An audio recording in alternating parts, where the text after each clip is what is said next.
മൻ കാന ആഖിറു കലാമിഹി ലാ ഇലാഹ ഇല്ലല്ലാഹ് ദഖലൽ ജന്ന.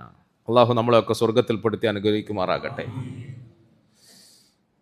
അവസാനമായി ഭൂമിയിൽ നിന്നും വിട പറയുമ്പോൾ നമ്മുടെ നാവിൽ നിന്നും മുതിർന്നു വീഴുന്ന വാക്കും ലാ ഇലാഹ ഇല്ലല്ലാഹ് എന്നതായിരിക്കണം. അത് പ്രിയപ്പെട്ടവരെ, നമ്മളിങ്ങനെ സിലബസ് ബേസിൽ പഠിച്ചെടുക്കുന്ന മദ്രസാ വിദ്യാഭ്യാസം കൊണ്ട് സാധ്യമാകുന്ന ഒരു സംഗതിയല്ല. ഇതൊക്കെ നമുക്ക് വേണമെങ്കിൽ ചൊല്ലിപ്പഠിക്കാൻ പറ്റും, പറഞ്ഞു പഠിക്കാൻ പറ്റും, പ്രസംഗിച്ച് കേൾപ്പിക്കാനും പ്രസംഗിച്ച് കേൾക്കാനും ഒക്കെ സാധിക്കും. പക്ഷേ തുടക്കവും ഒടുക്കവും ഒരുപോലെ അള്ളാഹുവിനെ പറ്റിയുള്ള സ്മരണയോടുകൂടി നമുക്ക് നമ്മുടെ ജീവിതത്തെ ക്രമീകരിക്കാൻ കഴിഞ്ഞാൽ അവനാണ് സ്വർഗവാസി, അവൻ സ്വർഗത്തിൽ പ്രവേശിച്ചു എന്നാണ് റസൂലുള്ളാഹി സ്വല്ലല്ലാഹു അലൈഹി വസല്ലം പറഞ്ഞത്. ഈ സ്വർഗം നമുക്ക് നൽകാൻ വേണ്ടിയിട്ട്, നമ്മളെ ആ മാർഗത്തിൽ പരിശീലിപ്പിക്കാൻ വേണ്ടിയിട്ടാണ് പടച്ചവൻ പരിശുദ്ധ ഖുർആൻ അവതരിപ്പിച്ചത്. അതിനാണ് പരിശുദ്ധ റമളാൻ നമുക്ക് തന്നത്.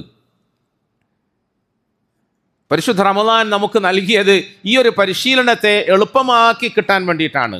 ഒറ്റവാക്കി പറഞ്ഞാൽ എന്തിനാണ് റമളാൻ എന്ന് ചോദിച്ചാൽ, മരിക്കുമ്പം കലിമ പറഞ്ഞു മരിക്കാൻ പഠിക്കാനാണ് റമളാൻ അള്ളാഹു നമുക്ക് തന്നത്.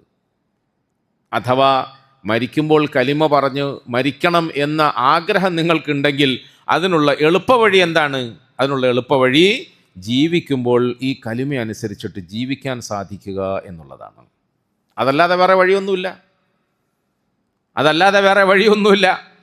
ജീവിക്കുമ്പോൾ ഈ കലിമ അനുസരിച്ചിട്ട്, കലിമയുടെ താല്പര്യത്തിനനുസരിച്ചിട്ട്, കലിമ നമുക്ക് നൽകുന്ന സന്ദേശത്തിനനുസരിച്ചിട്ട് ജീവിക്കാൻ ശ്രമിക്കുക, സാധിക്കുക. അതാണ് കലിമ പറഞ്ഞു മരിക്കലും കലിമ പറഞ്ഞു മരിച്ചാൽ സ്വർഗം നേടലും എന്ന് നമുക്ക് ഖുർആന്റെയും ഹദീസിന്റെയും അടിസ്ഥാനത്തിൽ മനസ്സിലാവും.